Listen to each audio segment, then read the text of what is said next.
What we need to look at, then, ladies and gents, is when we change the screen to that. This is the MOSFET circuit. So it's a relatively simple-ish circuit. The only problems you're probably going to come across is not connected. where to locate the MOSFET itself, which is this Q1. And then if you want it to look exactly like mine, the orientation of the components when you essentially get them from the thing at the top to rotating them around, sticking them in. The switch has got to have these kind of grounded connections going across there, or else otherwise it throws up an error in multisim. And you need to have this little ground thing in there as well. When people made this yesterday, a few mistakes they made is they put the power supply back to front, and then that will abort the circuit. Essentially, all the circuit does is when you close the switch, it lights up the LED. Now, for this, what we need to do is, so when the two arrows off there, when they turn red, the LED is lighted up. You can also see the current measuring through R3. That shows the current's flowing and the circuit's working. Now, once you've built this, what you need to do is explain how it works with reference to this device there, which is the MOSFET. Now, in simple kind of terms, when you put voltage into this terminal of the MOSFET, it allows voltage to flow between these two terminals. And that one is the gate, and then you've got the drain and the source. So you need to mention that right. So as it stands at the minute, theoretically, we have got positive voltage flowing to that LED, but unless you've got voltage going to the gate, the drain and source is effectively open circuit, therefore it prevents voltage and current flow and stops the LED from lighting up. So that is essentially how it basically works. Now, in terms of where stuff is located, what I do first thing is put in your power supply. So for me, because stuff's already in, I can right click it and go to replace component, and it brings up where it's located. So what you're looking for is a power source, DC power. Now if you're finding that straight away, you just go to the little ground symbol there, place source, click on that, and it goes into DC power. Don't worry about the symbols looking different. I've set this up for British symbols. These are set up for the American A and it's the same thing, just looks slightly different.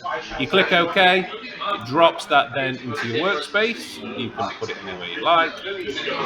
Then it'll automatically bring up the next part. So while we're at it, we might as well grab the ground, drop that in there, click OK, and put that through. Now I know that you guys haven't had much exposure to multisim, so it will get a bit of getting used to.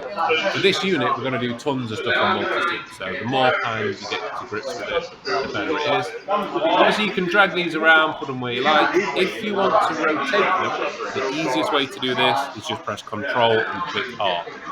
So Control and R will rotate your components around. If you want to change the value of them for whatever reason, you double click it, and then you just type in the value there. So because this is a power supply, we can just type in the value of volts. The rest of the components are quite straightforward. Resistors, you click on the picture of the resistor. Easy as that. When it comes to changing the value of the resistor, you can just type it in at the top, but make sure you've actually clicked on the resistor there. When you first click on it, it kind of brings up a virtual resistor, which is not really the one you want to be using.